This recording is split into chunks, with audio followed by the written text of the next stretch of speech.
Remember growing up making the perfect mixtape with an art? It would take hours or even days to get the mood just right.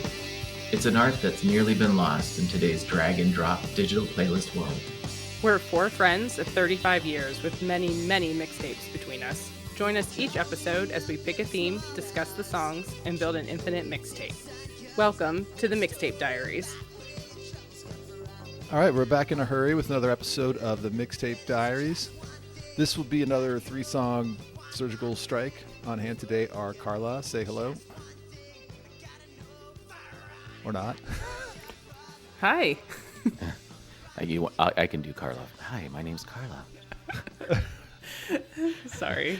Maybe we should just preface for the listeners that Carla's in the midst of a cleanse, and I think she's on day 52. So she's really. We just don't know how today's going to go. So it is a wild card of a day, actually. So this is appropriate that we're recording. It's actually day 6. So. A husk of the former Carla. Yeah. Definitely feels that way. But your skin is glowing. Thanks. This is Mark, by the way, in case anybody hasn't figured it out. Yeah. And me, I'm Brad. So we're missing Bob from this session, still struggling to find times when the four of us can get behind the mic. Scheduling ain't easy, kids. One or another of us without fail is on vacation, under the gun at work, and so on. So what we've decided to do going forward is to try to go ahead and record whenever we have a critical mass of 3.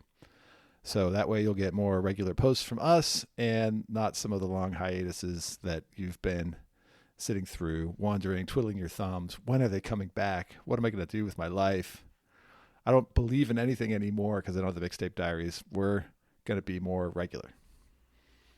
Wait, regular in recording or other things? Okay, sorry. Potty mouth.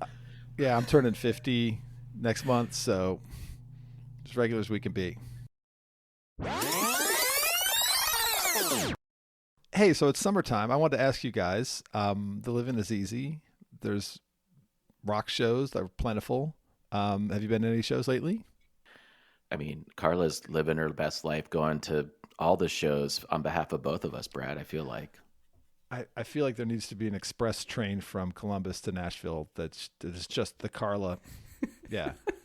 Private jet. I mean, Sam's a pilot. Can't he just swing by in his chopper and pick you up? We've had this discussion. I was like, you really need a plane. Yeah. And crazy that Columbus is getting better shows than Nashville. Oh, and man. Nashville's supposedly the, mecca of music these days. Yeah, so I think since we last recorded, Sam and I went to Blink 182. I've always liked their songs. I guess I just kind of forgot how many of them are hits. It was really a super fun show. And we were both really into the 2 opening bands, which was Kenny Hoopla, who's actually from Cleveland, and Turnstile, which is more of like a newer kind of punk. They're all kind of in that same vein of like Blink 182, but I'm really into Kenny Hoopla. I've been listening to his EP quite a bit lately. I'm headed back to Columbus to see the Breeders in a few weeks. Nice. Always a good show these days. I'm trying to remember if I have tickets to that. There's a whole bunch of stuff in the fall. I know. Yeah. Oh no, it's Belly. I know I have Belly. I don't know if I have Breeders. Brad, you saw Arctic Monkeys you saw a couple good shows in Italy. I saw the Arctic Monkeys with Hives opening at a racetrack, I don't know, 10 miles south of Rome, which was awesome, and so much fun until it ended and all the public transport was shut down because it was Sunday night. And I sat around with another 3,000 people that had no plans for how to get home. Oh, wow. So yeah, it was fun. So Florida and I went. We gutted it out. It wasn't actually as hot as we thought it was going to be because it was 106 in Rome that week. Yeah, it was nice. But it cooled off in the evening. The Hives are so much fun. They're just unbelievable. And they have so much energy. And they came on in 3-piece suits, and they played in this heat. And by the time it was over, they were just drenched. It was funny. Arctic Monkeys, they've redeemed themselves because that last record I hated. We've talked about it. The last tour I hated. They were terrific. It was good, and I think they kind of have a sense of what their set list should be, right? In the wake of that recent album. So. They're playing 2 nights here in September, so I was curious what you thought about them because I'm looking to I think I'm going to get tickets for one night. Yeah, I think you should go. I absolutely think you should go. So. The other show I think I'm going to go to is Cypress Hill is playing with the Nashville Symphony. Oh, nice. Which just seems wild. Yeah. Did you see their recent Tiny Desk on NPR? Mm-mm.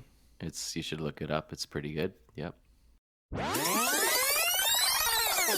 couple of announcements before we get started with our theme today. If you can, please take a minute to rate, review, and share this podcast with your friends. Every time you rate or review us, it really does help us get this podcast out to more and more people. We just got another review. I think it might have been our friend Hess. So thank you for that. I wondered, actually. Yeah.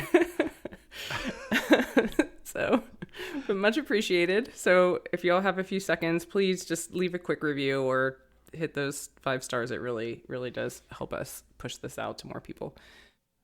Thank you, Pirate Johnny, whoever you are. Wink, wink. With every episode we record, we are adding those songs that we discussed to the Mixtape Diaries playlist, which you can find on Apple Music and Spotify. There are links in the show notes to take you to those playlists. There are like 200 songs on this playlist now, and it's like 15 hours long, so it's awesome in a shuffle. Yep. Get up early and stay up late. Yeah. Play the whole thing all day long. Let it rip. And finally, you can find us on Twitter or X or whatever the hell it's called now. We're at... What's X? I don't know this one. The little icon changed from the little tweet bird to just an X. Now it looks like a rideshare app. I don't know what's going on with it, but... They're a mess over there, aren't they? Yeah. Are we on Threads yet? I'm on Threads. No. I'm on Threads, but the Mixtape Diaries is not on Threads. I think we need an Instagram account to make a thread. So maybe I'll threaten to do that like our YouTube channel. So we'll have that in 2026 at this rate. So we'll start doing video recordings, and then maybe like the Smartless guys, we could go on tour. That's if somebody wants to pick us up. It's right? What the people want. Yeah, right. We'll just do a live broadcast from parking lots. I've been wondering why Mark Zuckerberg keeps calling me, and I just realized we haven't opened our MT Diaries account on Threads. That's it. That is the reason. All right. Well, stay tuned because by the next episode, maybe we'll have one. It's the one thing holding them back. Yeah. Mark, are you going to introduce today's wildcard theme? Yeah. And I guess it's nice to have some giggles because we're kind of shifting to a little bit more of a somber subject. But yeah. I think we're not going to get too somber. We're going to really have this be a celebration of life. But for most of us out, at least in the music world, we all know that the beloved Sinéad O'Connor died last week at the age of 56. And I don't know for you guys. Well, I do know for you guys because we've been on a pretty massive tribute thread of songs and videos and stuff since it happened. But this one hit really hard for me. I think as we kind of, I think I teared up a little bit. It was so shocking and weird because, we all know the last several years, I haven't been listening to her as much other than her older stuff, but a quick wave of emotion just kind of came over me because of how influential she was, especially in the early 90s when we all discovered her, late 80s and early 90s. And boy, what a gut puncher. Yeah. Well, and, we've had a lot of deaths, but it's also been people in their late 70s. We talked about Meatloaf. We talked about Rick Ocasek, and that was a surprise. And then you went back and looked, and he was almost 80 years old. Yeah. Right.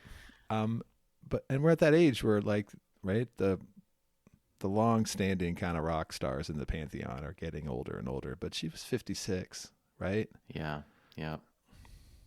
She had more life to live.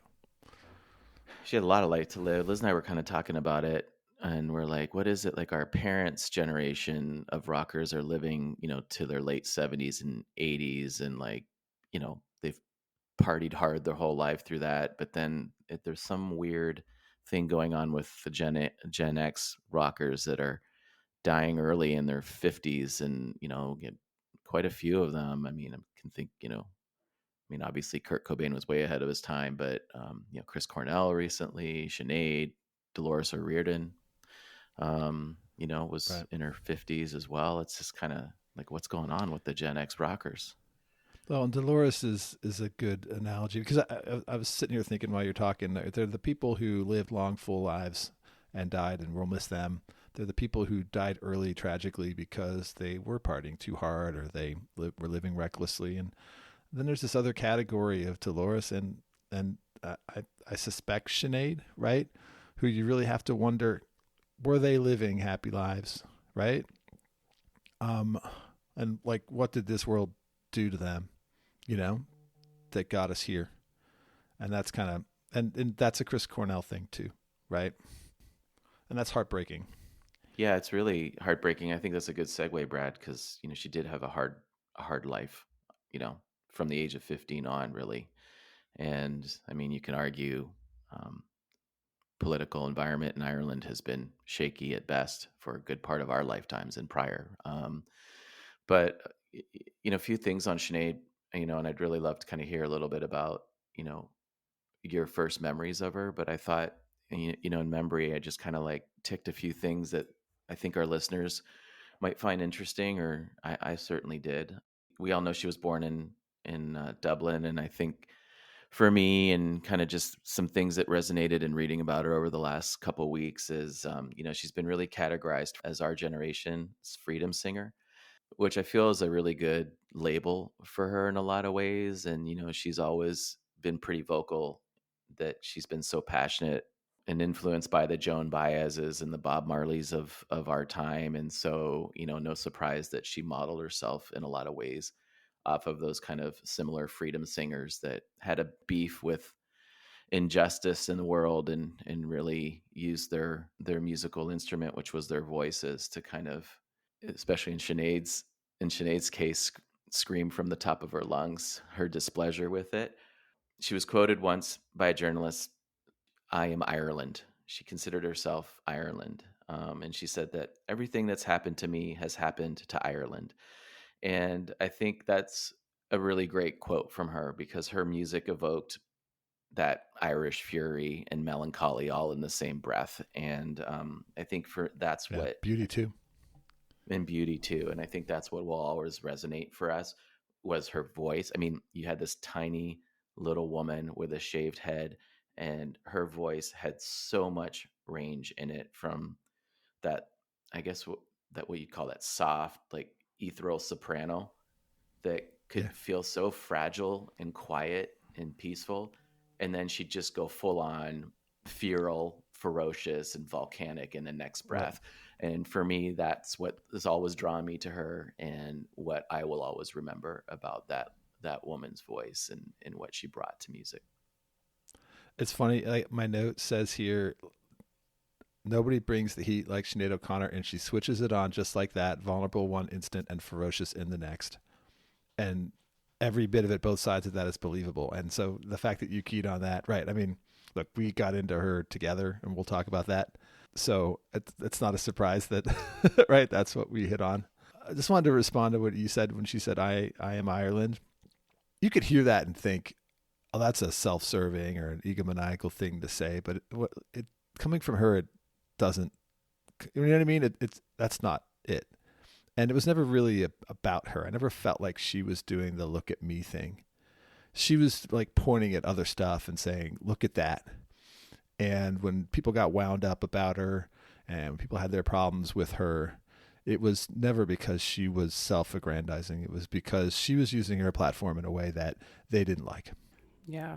And so I think of her as selfless in that respect,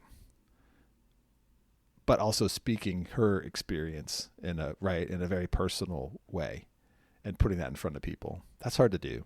Yeah. I mean, she was very just unapologetically her. She was going to talk about whatever she wanted to talk about. She, like you said, she was using her platform to bring particularly social issues to the forefront of a discussion that no one wanted to have at that time. Yeah. And that was a risk. Yeah. Yeah, ahead of her time. I mean, she got canceled for it, Mm-hmm. but in hindsight, I think probably most controversial, we all remember her tearing up the Pope's picture on Saturday Night Live, and I think that was the beginning of the end. And pretty cool to see some of our beloved icons coming to her defense even after her death. Most famously, Morrissey. Yeah. That was a terrific piece. I mean, as usual, the man has a way with words, Mm-hmm. as Brad wrote in the text to us, right? So I feel like somebody has to die for Morrissey to come through for us these days. Yeah. Yeah. I hate to put it in those terms, but like when Andy Rourke died, I was like, oh God, what's Morrissey going to say about Andy Rourke? And he wrote just the most beautiful, I don't know what you would call it, tribute to him. And I thought, yeah, that's in him to say warm, thoughtful things. It wasn't necessarily warm what he wrote about Sinead. It was red hot. Like he took on everybody who has been falling all over themselves and performatively talking about how wonderful Sinead was, right? But who wasn't there for her, right? They were counting their dollars. They were looking at their balance sheets and leaving her in the dust because they were worried about what her effect was going to be on their bottom line. It was a pretty terrific piece of writing, just as you said, Mark, just as you'd expect. Yeah, thanks to Moz for that. Yeah, I mean, he's going through a bit of that himself, so I'm sure it was, he was in Sinead's defense. He's also going through woes of getting his latest album picked up and whatnot. I mean, he should just maybe show up to his shows and then it would be less controversial, but, some of that might be self-inflicted. Yeah. Yeah, do the thing that people like you for the most. Right? Just follow through on that. Yeah. But not to shift to Mazur. I think we want to keep this on our Sinead memorial here, or kind of celebration, I should say, of life. And I think before we get into our song picks, I'd just be curious to ask you both, like, what's your fondest memory of Sinead, or memory of the first time you heard her, or what really kind of clicked for you to have her stay in your catalog all these years, and for us to actually do an emergency, Sinead episode. I mean, clearly she had enough impact for us to like say, hey, let's get on and talk about Sinead because she meant so much to us. So just curious, like, what's your fondest memory or your first memory of hearing this little Irish Spitfire? I think for me, I don't think I really was familiarized with her until her second album, I Do Not Want What I Haven't Got, came out. And so I don't remember if maybe it was just like seeing the video for Nothing Compares to You. I mean, it was just so different. Cannot take your eyes off that video, right? I mean, it's just so mesmerizing. And her vocal is so incredible on that song. And then that, I think from there, kind of I delved into her catalog a little deeper from there. I mean, how can you not love that voice? It's everything we've already talked about. It's perfectly quiet in the perfect spots. The raw emotion that comes through in her voice is what I think just sets her apart from so many other vocalists. You know exactly what she's feeling when she sings those songs, whether it's live or on her recordings. And I think that was what really kind of drew me to her music at that time. Say, like we talked about this, I think, in our covers episode, she's obviously most well known for the Nothing Compares to You, which doesn't surprise, wouldn't be a surprise, Carla, that's kind of what got you into her. But I think she made that song more hers than Prince, right? Who wrote it and had performed it previously. And we talked about that in that episode. And I think that rawness that she could just bring in a live episode, it sounded as good live as on recording. So that's when you knew she was the real deal. Like, she could belt those ferocious notes out live in concert and not crack once in her voice. Like, it was as pure as the studio recording. So on the Prince point, right, it may have been exactly that caused him possibly to have hit her repeatedly with a pillowcase full of soap when she went to visit his house. I don't know if you heard this story, but in her memoirs, she talks about how Prince invited her over after she recorded Nothing Compares to You and warmly greeted her at the door. And at some point during the visit, he said, I like to have pillow fights with the people who come over. And so he started hitting her with his pillow, which she said was filled with soap and not a pillow. And that really hurt. And It's funny, like maybe 2 days before Carly, you texted with this news about her dying. I was talking, we were in Italy with family, and I was talking to my cousin about how I had read this story, is this excerpt from her memoir that was published. And I was like, it's kind of believable that Prince might do something like that. It's kind of believable that Sinead might tell a story like that may or may not be true. And I love that story is out there, because it just sits at that perfect, like, tipping point between what's plausible and what isn't, given those two characters. Anyway, So sorry, I true. just wanted to jump in with that. I remember Mandinka on MTV, and a very surprising figure in that video, right? She had the shaved head.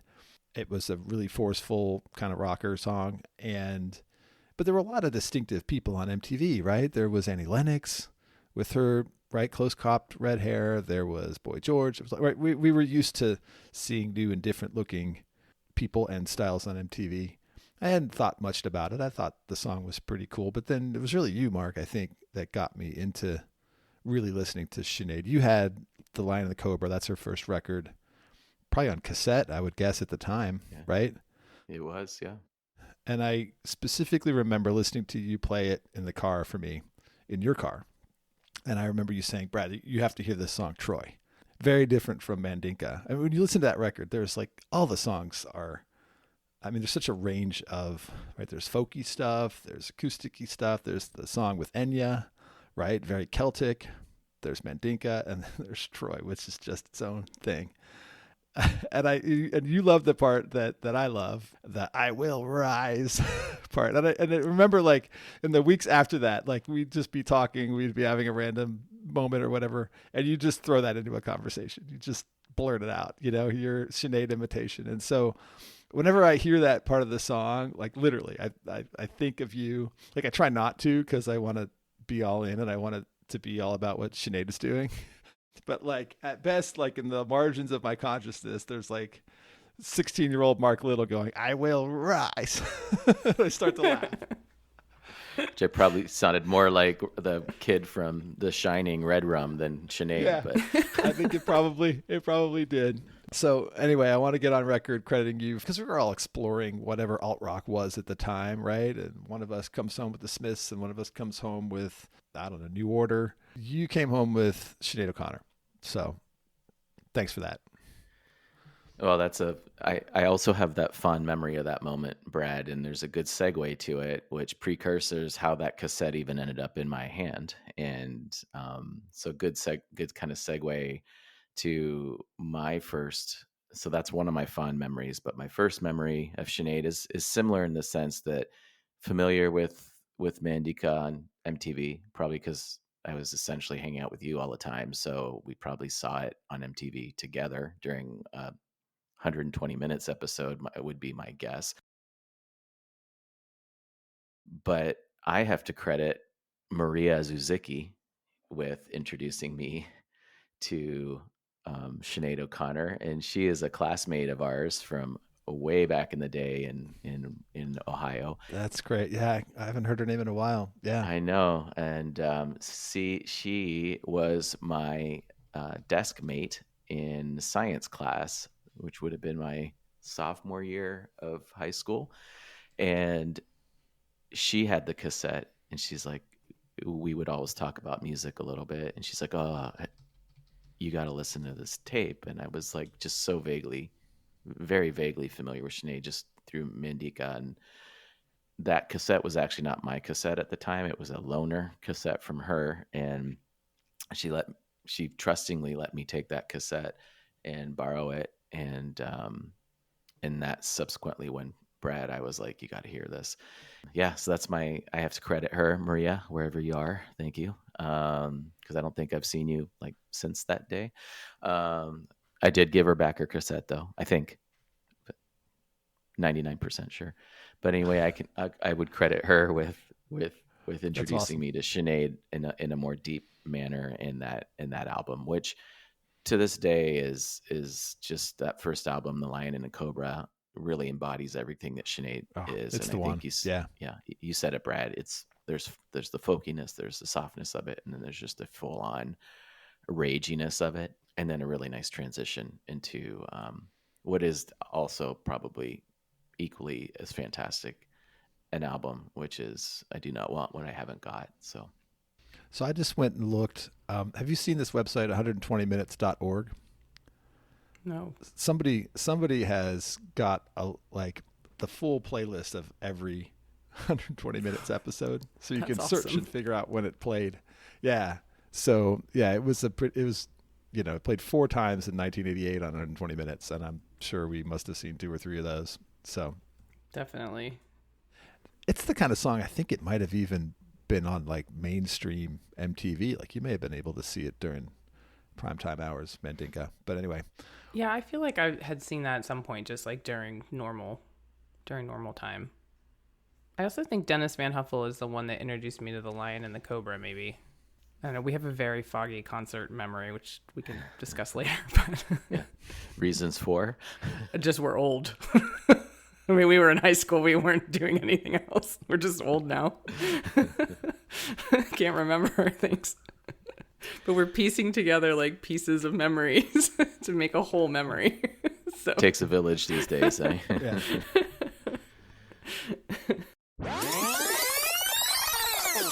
So curious what songs you guys picked to commemorate Sinead. I was just curious where you landed on songs here. I know we've got Nothing Compares to You already on the playlist back from our covers episode. Always the obvious one for everyone, but be curious to.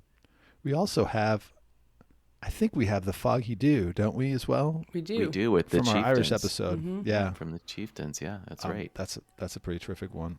Very terrific. I'll go first because I think I'm first chronologically with this. I went with Drink Before the War, which is off the Lion and the Cobra.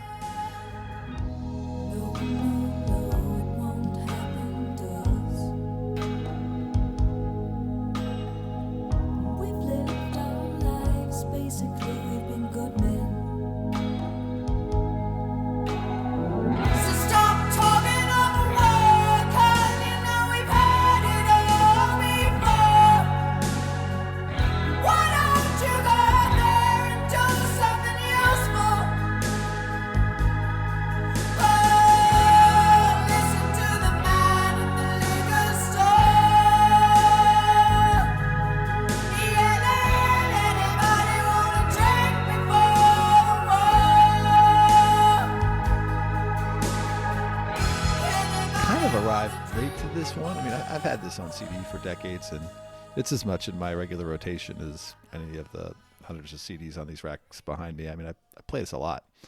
For the longest time, I think I kind of kept to side A and the opener on side B, which is, of course, Troy. And now and then I'd go a little deeper, and I'd listen to Put Your Hands on Me, Jump a Little Number. I think that was also a single.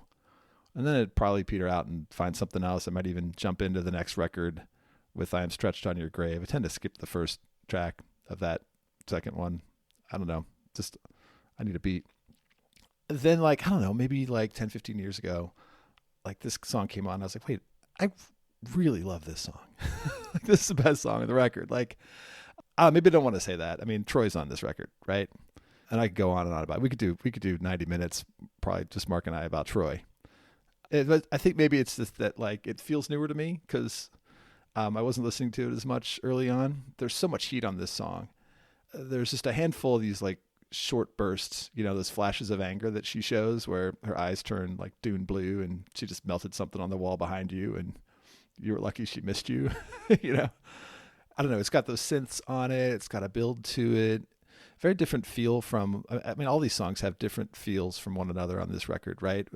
There's just there's this, as we noted before, there's a lot of range on it.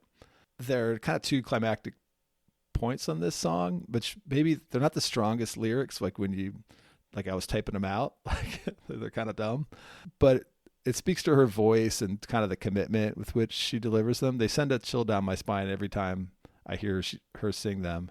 One is, so stop getting pissed. It's not going to hurt them. What is that? What? But man, when she just brings the heat, right? When she sings that line. And then, why don't you go out there and do something useful? Are you talking to me? Right? Anyway, I just, we all know the answer to that is that, if you go out and do something useful, the American public hands your ass to you, and Joe Pesci starts talking about smacking you, and she did a lot of going out and doing stuff that was useful. So I like to think of this song when I think of her. She was just so much better than everybody else, and I feel that here. I've been thinking a lot about some great female vocalists lately. I've read a blog post recently about Bjork and the Sugar Cubes, and another one about Harriet Wheeler and the Sundays.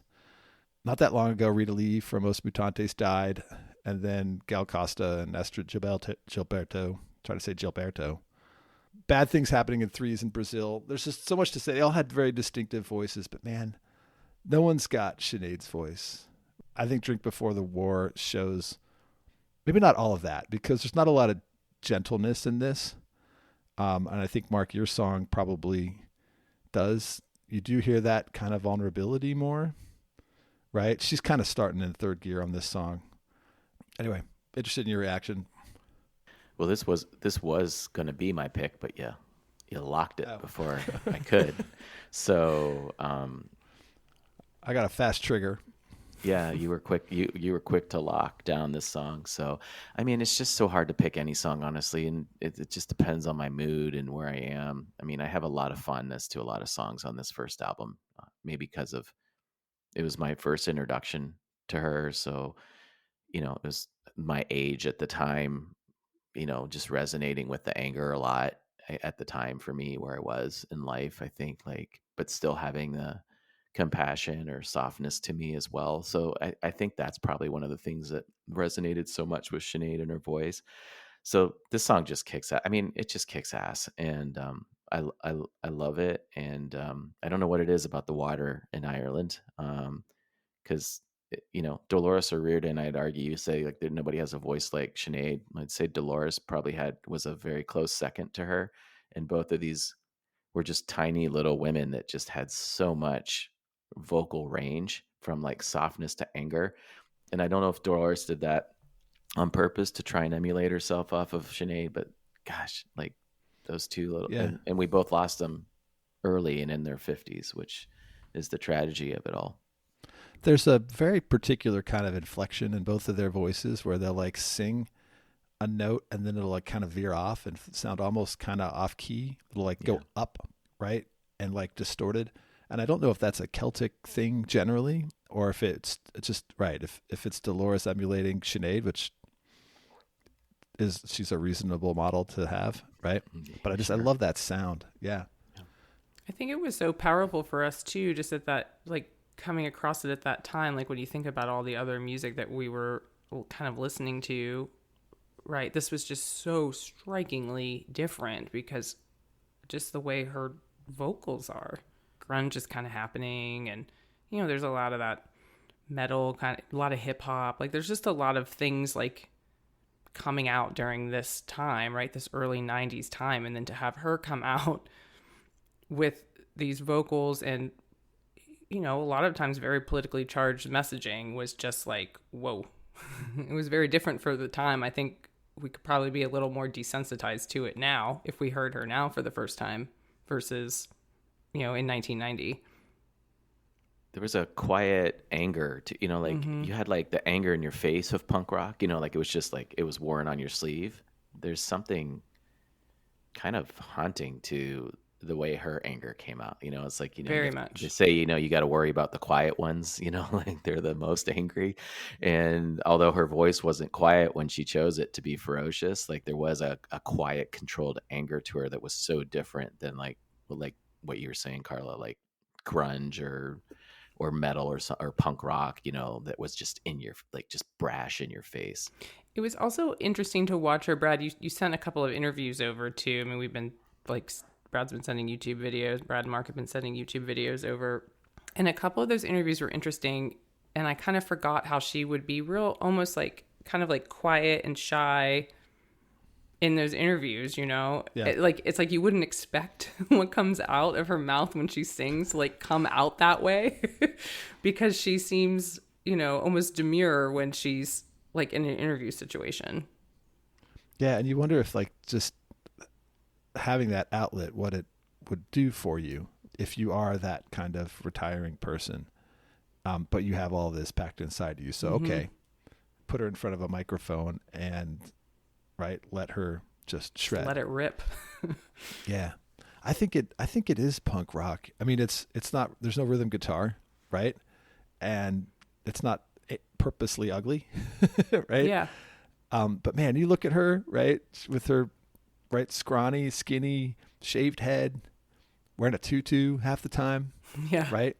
And smoldering is, I think that's the perfect word, Mark. Yeah. You gave us smoldering, and then there's gasoline that just, there's a big burst of it, and then it goes back down to smoldering. And if your baseline level is smoldering, here's a little bit of, this is something that surprised me. If you go on Spotify and you look at the hits, the number of plays for tracks online in Cobra, Drink Before the War has the most hits, significantly more, 22 million compared to Mandinka with 16 million. I would never have thought that. Yeah, that seems I don't know if it's on a song soundtrack or something. Maybe. Or maybe the people just figured it out. Or it could just be you listening to it over and over again. Yeah. Can we do plays minus Brad just to see Yeah, can we factor out that so it's apples to apples? Yep. Well, it's a great pick, Brad. And thanks for sharing the memories on it. Probably go listen to it right after we stop recording again. Yeah. What song did you pick, Carla? So I went to the next album, I Do Not Want What I Haven't Got, and I picked The Last Day of Our Acquaintance. Ooh. This Tearjerker. Yeah. Tearjerker. Boy. Positive I cried the first time I heard it. I mean, how could you not? Yeah. And I'll tell you, I cried the last time I've heard it. Yeah, same. Well, you were listening to it nonstop. Brad sent us 3 live recordings of it in a row, which are very interesting. I have some notes about those in here because they were strikingly different as the course of time had passed. This song was released in a single in 1990. It obviously explores those themes of heartbreak and the end of a relationship. It's very obvious by the lyrics of the song. I read in an article that she never explicitly revealed who the song was about, but everyone just assumes it was about the end of her marriage to her first husband, John Reynolds, who coincidentally has worked on every single album of hers. So while they got divorced, they continued to be friends. They have a child together, and he has worked on just about every record that she's produced since Lion in the Cobra. This is, I think, just one of those songs that shows the complexity of her vocals, right? It starts just painfully sad. It's quiet. It's really just her and a guitar. And then it builds into this crescendo that just the rage lets loose at the end. And it's truly one of my favorite songs on this record just because of that. Just it really is that complexity of just the pain of, the end of a relationship, and then just as you kind of come to terms with it and you just kind of get a little angry about it at the end, it has all of those emotions in it. I'm torn, but you won't listen to me.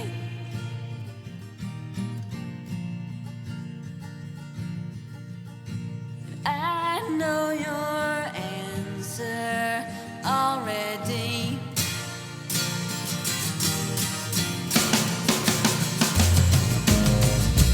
This is the last day of our acquaintance. Oh, oh, oh.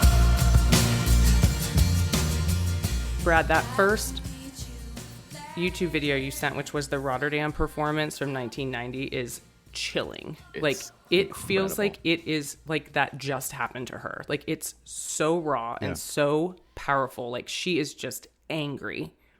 And it was, it really took me aback because I haven't really listened to this record in quite a while. I certainly haven't really watched a lot of YouTube videos of her recently.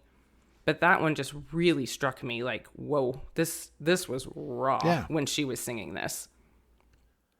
So when we saw them, we're all gonna wonder exactly when and where we saw Sinead, but we all dimly remember seeing her at Blossom touring on this record.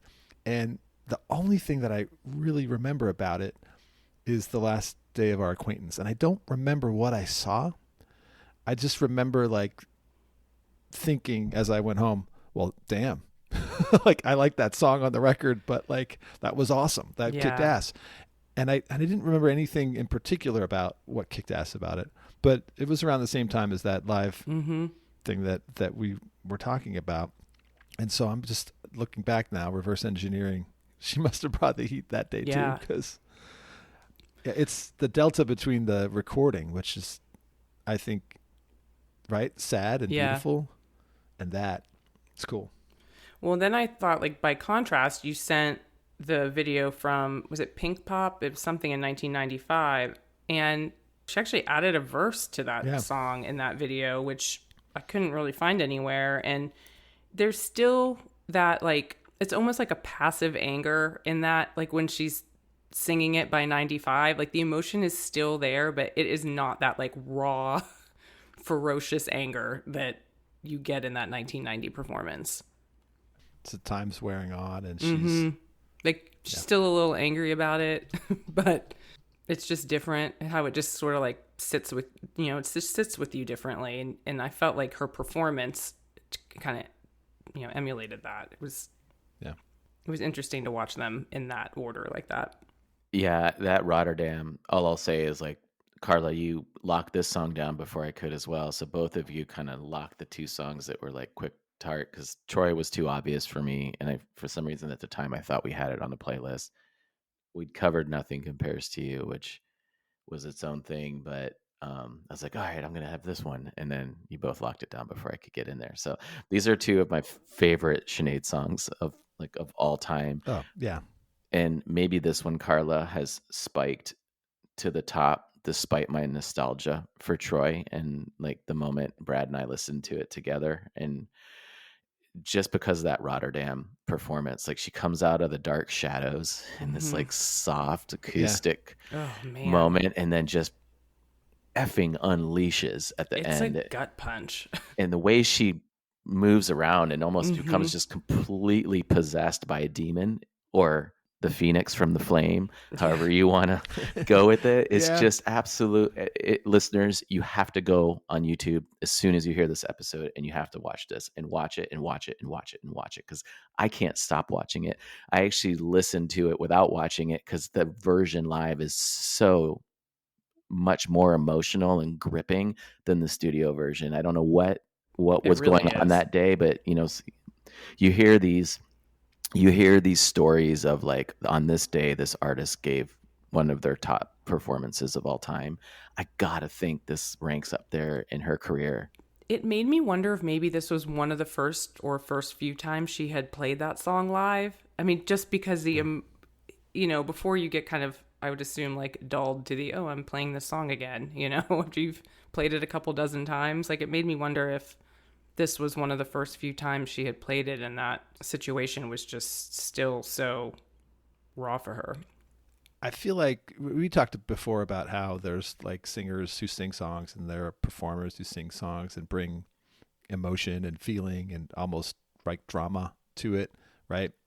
And we held her up as an example of that. Like, she should win an EGOT for this. Like we should put it in a movie, we should put it on TV, and we should put it in a musical so she can get all 4 of those awards, because it's like it's just one of the best performances of anything you're going to see. Yeah.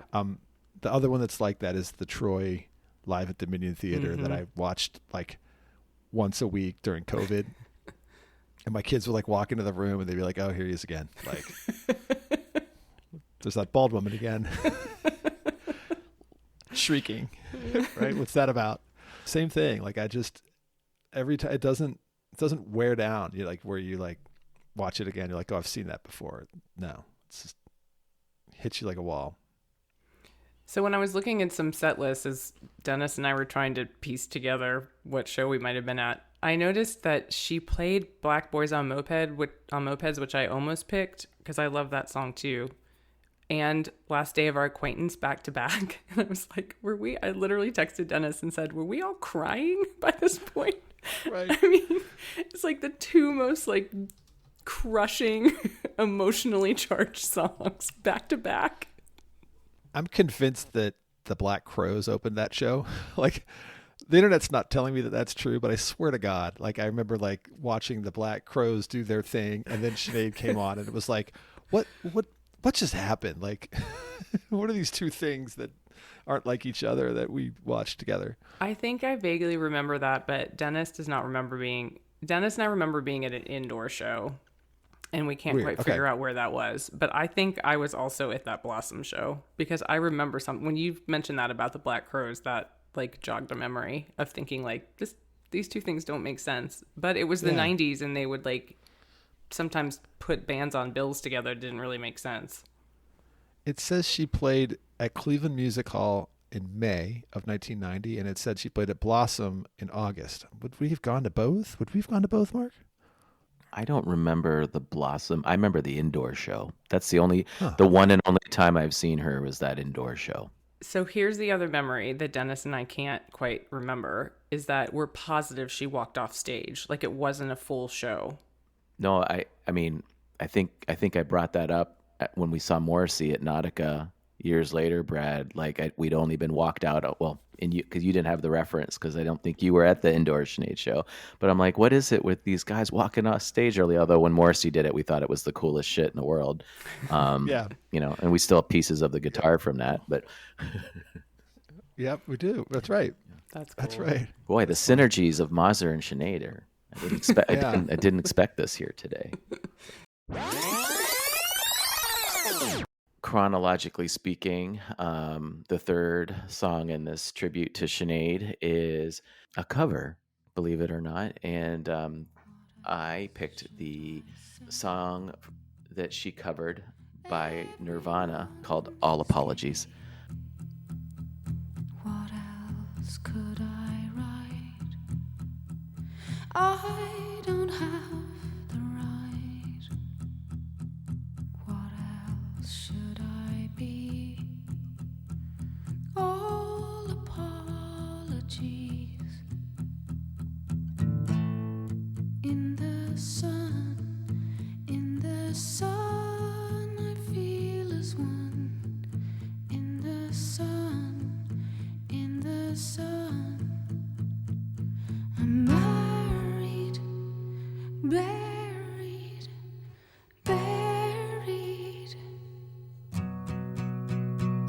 I wish I was like you,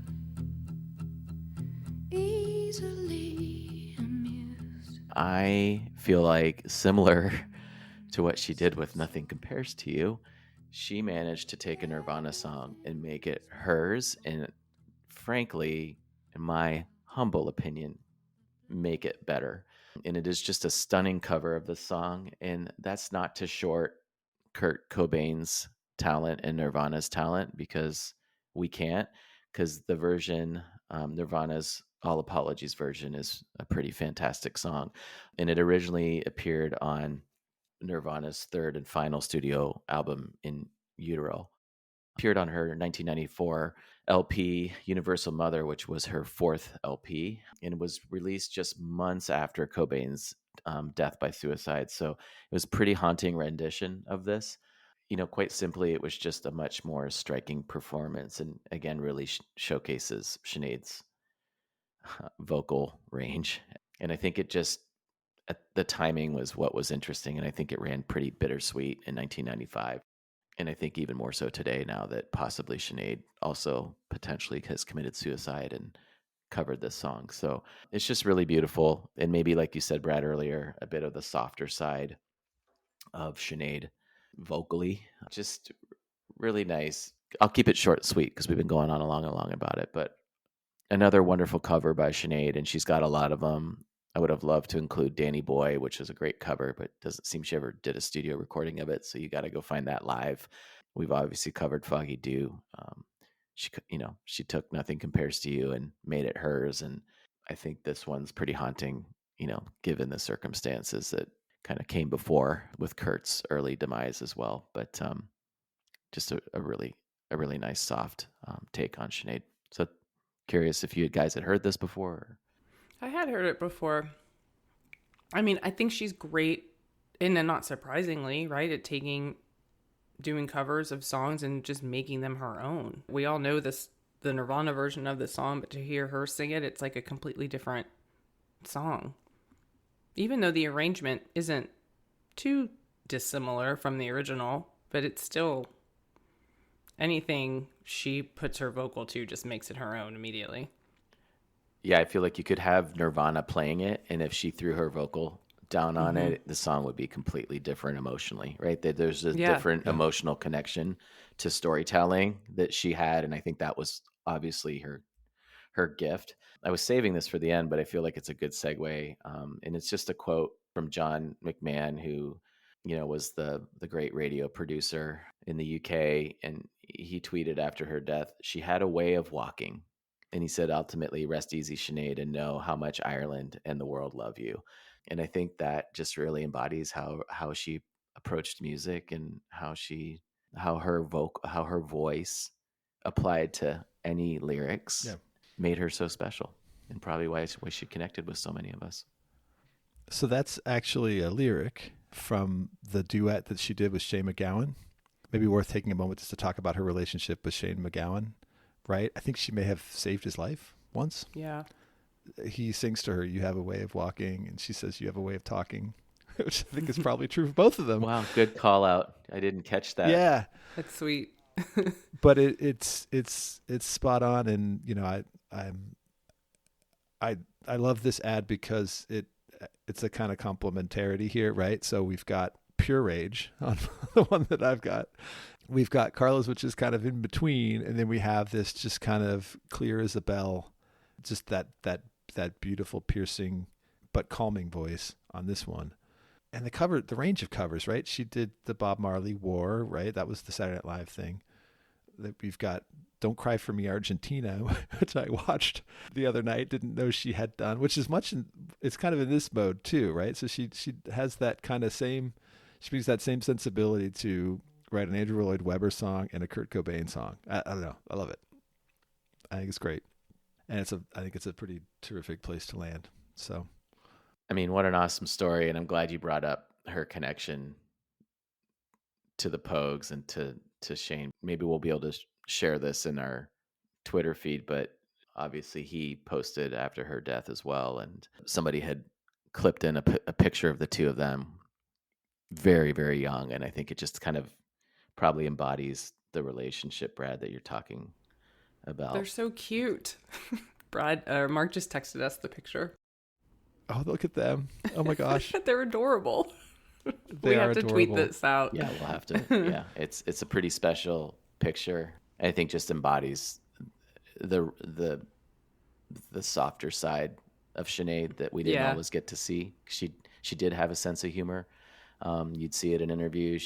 She did smile. She did have happy times and interact with the crowds. But I think she just got so much coverage around her angstier, more controversial side that a lot of us didn't get to see the softer side of Sinead in a more joyful way. We saw it in a sadder way, but not the joyful way. And when you look at a picture like this, you realize that she did have a bright light on the happy side from time to time too.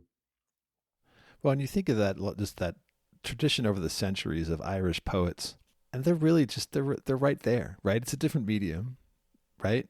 But I don't know if you guys watched that. I think it was The Crock of Gold. Is that what it's called? The Shane MacGowan documentary. She may have even appeared into it in multiple times.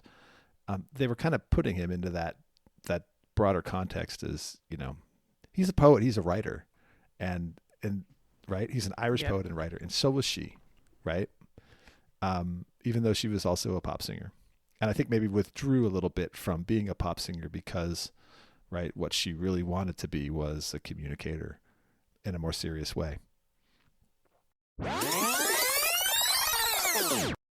Well, great journey down memory lane. Great conversation about celebrating one's life, and one of the, I think, most influential singer-songwriters, at least of our generation. And I don't think that's too bold of a statement, and certainly in a lot of ways ahead of her time. And I know I'll miss having her around, although we probably haven't been following her as much in recent life, which she just hasn't been in the spotlight. But I know she was on Which was her choice, I yeah, think. it was her choice, but she was on a comeback, and that was actually going relatively well, obviously, until the loss of her son about 18 months ago. And I think, it's clear that just crushed her to the point of no return. And so, Yeah, I wonder if she had been working on a new album that was supposed to come out sometime. She was also supposed to tour in 2024, so I would assume some of that was kind of in support of that new record.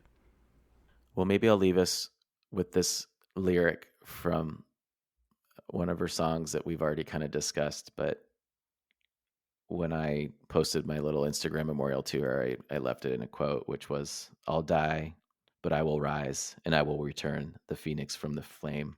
I have learned I will rise, and you will see me return."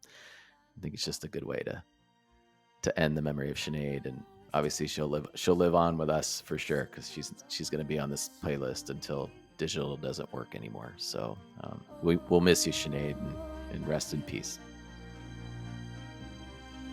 God, I love you. I kill a dragon for you. I'll die.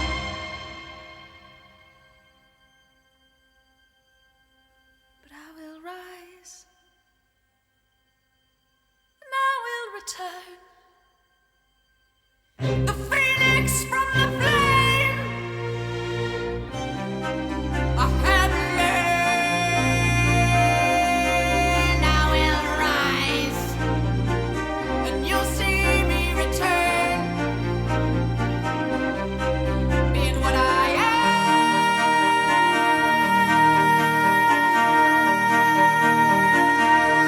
There is no other Troy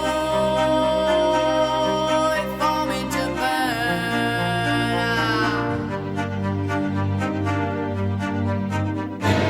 And you should have left the light on. You should